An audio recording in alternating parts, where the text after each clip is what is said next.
Buenas, ¿cómo andan? Una nueva clase de matemática acá con el profe Rasta. Hoy vamos a aprender los criterios de semejanza de triángulos, ¿sí?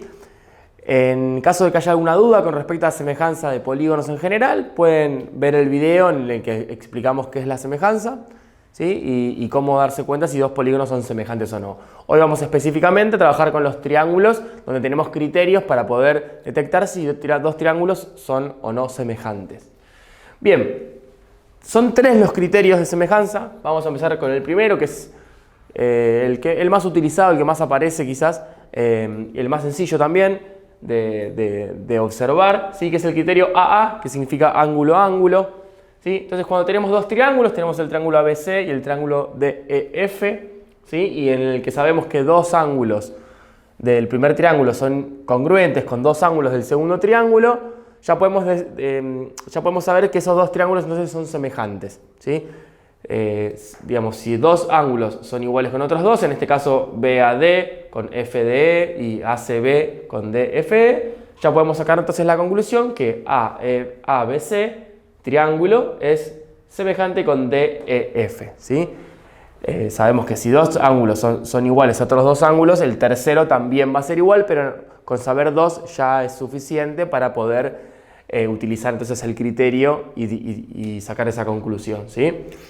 Bien, además, si no sabemos los ángulos, pero tenemos un ángulo que sabemos que es congruente y sabemos sobre los lados que son proporcionales, por ejemplo, en este caso, el lado AB sobre el lado DE es igual que el lado BC sobre el lado EF, ¿sí? Tenemos entonces el criterio LAL, ¿sí? No confundamos este criterio con los criterios de congruencia de triángulos en los que los lados tenían que ser lo mismo, tienen que medir lo mismo, ¿sí? En este caso no van a medir lo mismo, sino que van a ser proporcionales, o sea, las razones de los lados, ¿sí? Van a ser iguales. Entonces las razones de los lados AB con DE son iguales, es igual a la razón de BC sobre F, y además sabemos que el ángulo que está comprendido entre estos dos lados es congruente.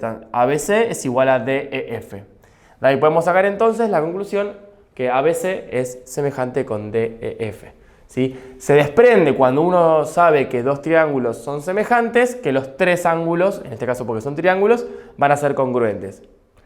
Bien, el último criterio de semejanza es LLL, es lado, lado, lado. Volvemos a repetir que no son lados congruentes, sino son lados proporcionales, o sea que las razones son iguales, ¿sí? Y digamos, este criterio es en caso de que nosotros no tengamos datos sobre los ángulos de los triángulos, sino sabemos que, como decíamos recién, las razones son congruentes. Entonces, en este caso, es la definición de semejanza, ¿sí? Cada lado sobre su homólogo es igual a otro lado sobre su homólogo y así sucesivamente, en este caso con los tres lados. De ahí se desprende entonces ABC semejante con DEF, ¿sí? Bien, entonces estos son los tres criterios, recuérdenlos, anótenselos, y lo que vamos a ver ahora entonces es qué pasa con la razón de semejanza y su relación con la razón de las áreas. Bien, una vez que tenemos entonces que dos triángulos son semejantes, tenemos la siguiente conclusión, ¿sí? Que los lados homólogos, la razón de los lados homólogos nos da la razón de semejanza. Recordemos, la razón de semejanza es el número por el cual yo multiplico la medida de uno de los lados de un triángulo, en este caso que estamos viendo triángulos, para que se transformen en la otra medida, en el lado homólogo del otro triángulo. Entonces, una vez que tenemos la razón de semejanza, de ahí podemos desprender, primero, que la razón de semejanza y la razón de los perímetros son iguales, ¿sí? Que es la misma razón de los lados. Y que la razón de semejanza elevada al cuadrado nos da la razón de las áreas de los triángulos, o sea que también se relaciona con las áreas, ¿sí? Una vez que sabemos que dos triángulos son semejantes, tenemos entonces la posibilidad de saber la razón de semejanza y la razón de las áreas si elevamos ese valor al cuadrado, ¿sí?